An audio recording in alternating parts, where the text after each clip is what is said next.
And the team was just out here at Bachelor Island surveying the damage for about 2 hours or so. And believe it or not, the only way to get there is still by boat. Detectives here at County Metro Homicide have been working all night to put the pieces together.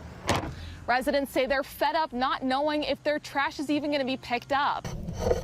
The superintendent says this isn't just impacting the Oregon-Davis School Corporation. Police say the biggest takeaway is if you see something, say something immediately. Although you can't see the flames anymore, firefighters tell me that inside there are still smaller fires and hot spots that they're working to put out. Kim, I just finished speaking to Captain Spencer from FACT, and he says that a pickup truck was heading north and east here on State Road 23, and then a motorcycle going at a high rate of speed came up and rear-ended that pickup truck. Well, Mo, first of all, let me tell you, they're really excited to be here because of all these Notre Dame fans, especially the ones that are already out here at the pep rally. And believe it or not, College Game Day actually started right here at Notre Dame back in 1993, and it's become a much bigger production over the years. All the people in South Bend tonight are doing what they can to keep that water out. The St. Joe River is running into overdrive, with no other place to go but the middle of Michigan Street. I come home this way every day, and not today. Police blocking off parts of the main artery to the city and hospital because it's no longer safe enough to drive on. The water levels are going to continue to rise. We expect them to peak at or about 13 feet sometime tonight or tomorrow. It's hard to explain. I mean, it just, stuff doesn't happen like this up here. Like south, yeah, maybe for a hurricane, but not like this.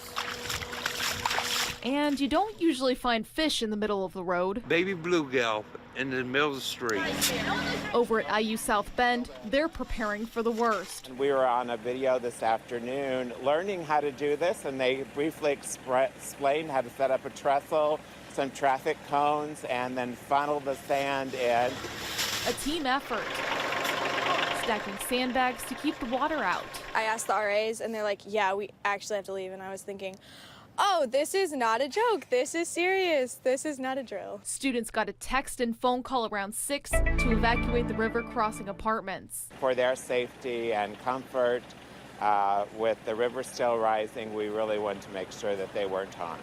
It's just something that is unbelievable.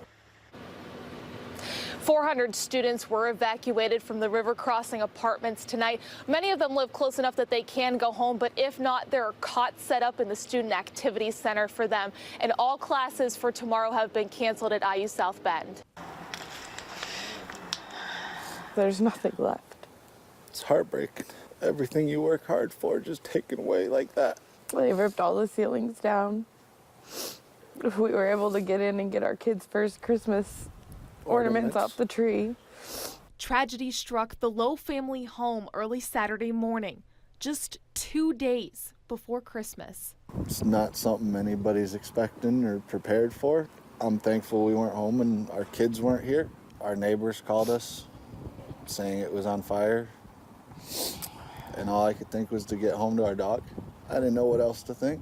William and Jessica Lowe relived the moment they watched their home vanish right before their eyes. They think that that's where it had started. Well, one of our friends had ran around the back of the house because they knew that the rabbit was right against the back of the garage, and that's what was on fire first. Firemen actually got the rabbit out. Not enough praise for the work of firefighters and neighbors. If it wasn't for our neighbors, I don't think our dog would have made it. We got him a month after my son's first birthday, so they could grow up together. But young Aaron and Mason still don't know. They're with my mom, and they went to see Santa and a movie, so we didn't want to ruin their happy day. If it wasn't for friends and family, I don't know what we would do. They will come back from the ashes. We've pushed through everything that's been thrown our way, and it's another obstacle, but we'll get through it. Jen Cardone. Don't take anything for granted. News Center 16.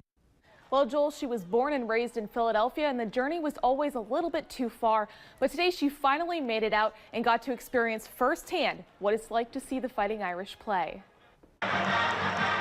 It's a tradition passed on every generation to watch Notre Dame play football. But for 92-year-old Stella Gerzak, Saturday was her first game. All these years now, never been, and Jimmy, I guess, was the one that started. I made you come up here. He made, and he thought I was going to chicken out by not coming up this weekend, but I fooled him, didn't I? But I'm really excited now to get there to see the stadium. Stella treated like royalty the whole way to the stadium. I feel like I'm the queen today. I always wanted my dad to come up. He would never come. And I always wanted Stella to come up, so we finally got my brother to bring her on up. I'm so, I can't believe my nephew pulled this on me. Oh my word, football is my favorite game. I mean, I really do like football. And I just want to see, you know, what it looks like, what it feels to be at Notre Dame from the inside. Yeah, oh, I think it's great. Oh my word. Inching closer to the seats. Welcome to Notre Dame. All right. Must be pretty special. You got the TV cameras following you. Yeah, I know, yeah. I'm amazed. I mean, I'm shocked. I'm in shock. And as she promised me, a quick score for the Irish. I am overwhelmed. I just love it. It was great. Really. I don't have enough words to say, really. I loved it. So Stella had no idea she would be on News Center 16 tonight. Her nephew only said I was coming to take a few pictures, but seriously, first game at 92, we had to be there.